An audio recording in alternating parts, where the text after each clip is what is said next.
बिस्मिल्लाहिर्रहमानिर्रहीम।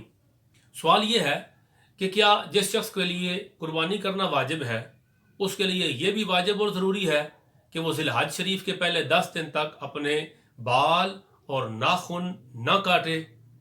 तो जवाब ये है कि ऐसे शख्स के लिए वाजिब और ज़रूरी नहीं है, बल्कि ऐसे शख्स के लिए मुस्तहब है, बेहतर है कि वो ज़िलहज शरीफ के पहले 10 दिन तक अपने बाल और नाखून न काटे।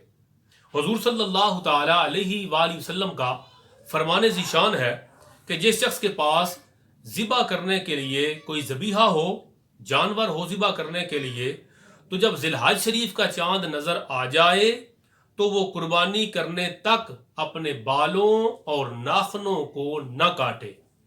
ये मुस्लिम शरीफ की हदीस पाक है। हुजूर सल्लल्लाहु ताला अलैहि वसल्लम ने फरमाया कि जो बंदा कुर्बानी करना चाहता है वो 10 दिन अपने नाखून और बाल न काटे।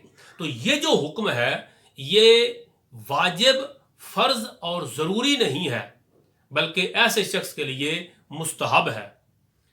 वाजिब और फर्ज अगर बंदा तर्क कर दे तो उसके लिए अजाब है, उसके लिए सज़ा है, वो दोज़ख का और आग का हकदार है।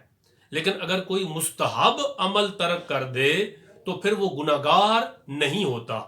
लिहाजा ये जानना ज़रूरी है कि जिस शख्स ने कुर्बानी का जानवर ख़रीदा, अब वो कुर्बानी करना उस पर वाजिब है और वो कुर्बानी करना चाहता है, तो बाल और नाखून न काटे। ये बेहतर है, ये अफजल है, ये मुस्तहब है।